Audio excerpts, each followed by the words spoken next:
Well, hello YouTubers. I'm going to talk a bit about the record fair in Solna that I went to yesterday, on Saturday, September 28th, and I have to say it was one of the better record fairs for a long time, and I'm very happy with what I found. First of all, I met the editor, or two men who were representing this Swedish magazine called Rock and Roll Magazine, magazine that started I think 2 or 3 years ago, and I think it's just getting better and better and better. And I thought when I met them, well, I have to tell them now when they are standing here that how good I think their magazine is, and I think they became quite happy about it.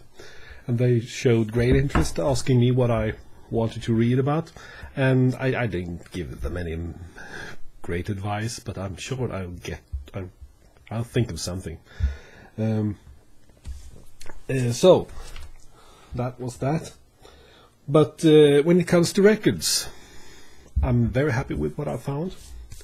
I bought this Procol Harum album on A&M, Broken Barricades, from 1970 something.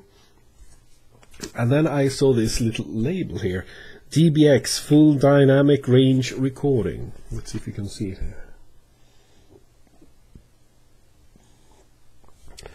here. Use only with a DBX disc decoder. So this was some sort of Dolby meant for vinyl. Back in the time, at the time, I've never heard about it. I've never seen it. I had to look it up on on internet, which wasn't that easy with my internet being dead.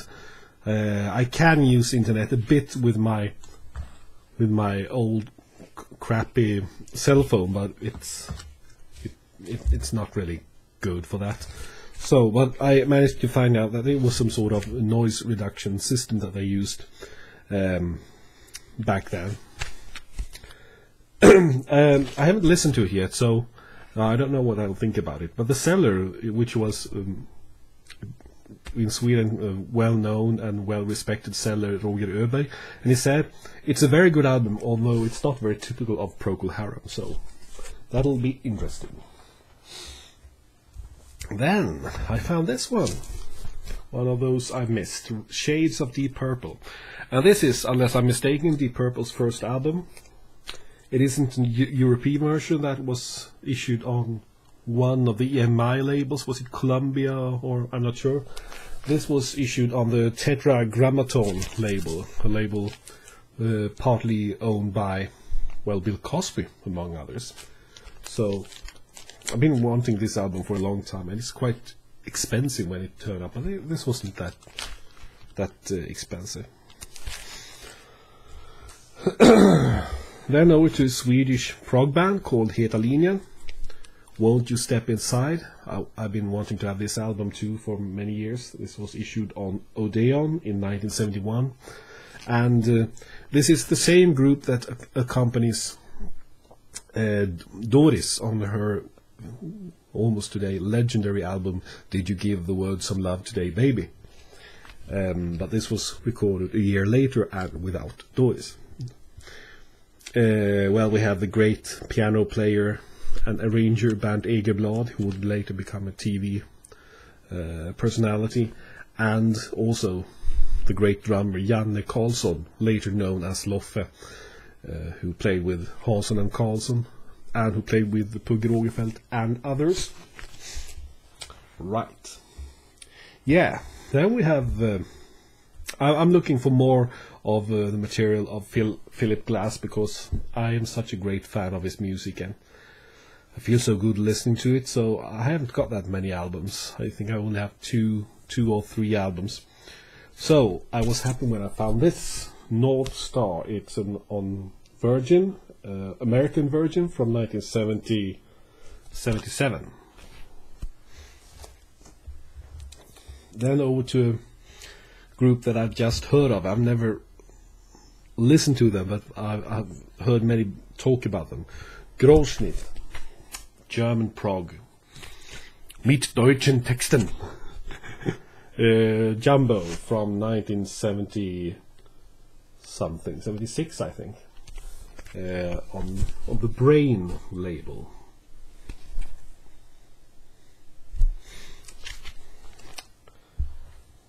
I think that's quite difficult to get hold of. I've never seen that album before.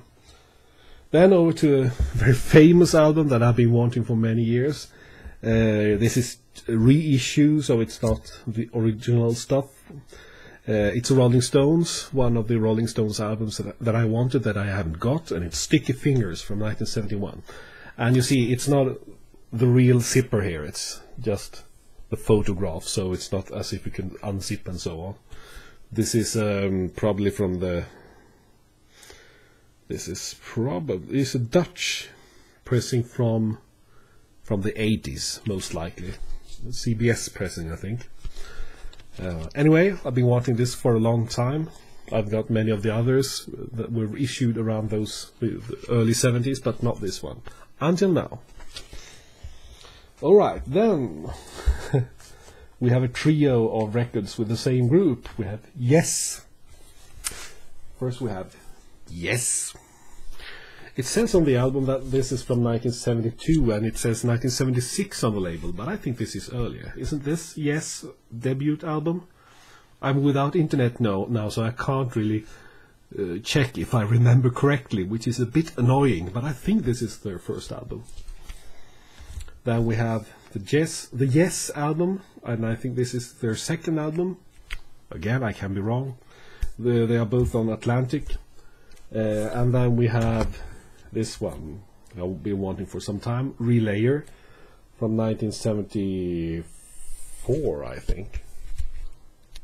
And this has the very famous cover style made by Roger Dean, who would, well, make many of their covers. So 3 times Yes, and then 2 times the band. These are the 180 gram reissues. I've recently bought, this is Stage Fright, and this is Cahoots. I recently bought their first 2 albums on these 180 gram reissues, and I like them very much, although I have older issues. Not original ones, I have some from the late 70s, I think. So, but I thought, now, when I found these, and they were not that incredibly expensive, I really like Stage Fright. This is one of an album that I like a lot. I'm not too keen on Cahoots, but still, it has its great moments as well. Then over to another album that I've been wanting for many years, and that I should have in my collection. It's On the Beach by Neil Young. This is a reissue, but it is very well done reissue. Good vinyl and well made in many ways on Reprise. Then we have this quite weird Queen issue. A Ladder to the Stars, the classic BBC recordings, 1974 to 1977. I think it may be Italian or Spanish or something like that, this issue. And it's on blue vinyl, and it says here, number 92 out of 100. So I don't know if it's 100 copies that were made all in all, or if it's 100 copies that were made with blue vinyl. And this must be some sort of bootleg, because I can't see the name of any company that made this. And see the labels, it's totally blank, red, and the vinyl is marble blue. Very nice, and it's very good sound. So if it's some sort of bootleg, it's very well made, good sound, good pressing. So yeah, glad I got it. And then finally, this is one record that I listened to yesterday night, and I'm really falling in love with it. It's Caravan, In the Land of Grey and Pink, and this is a French reissue on the Klimt label. And the vinyl, I can show you. The vinyl is as well pink and grey. I don't know if you can see it here on the camera. Anyway, when it comes to colored vinyl, sometimes it looks better than it sounds, but this sounded very, very good. Good quality pressing, very well cut, and a great musical experience. Right, let's hope it doesn't take too long until I can upload these videos.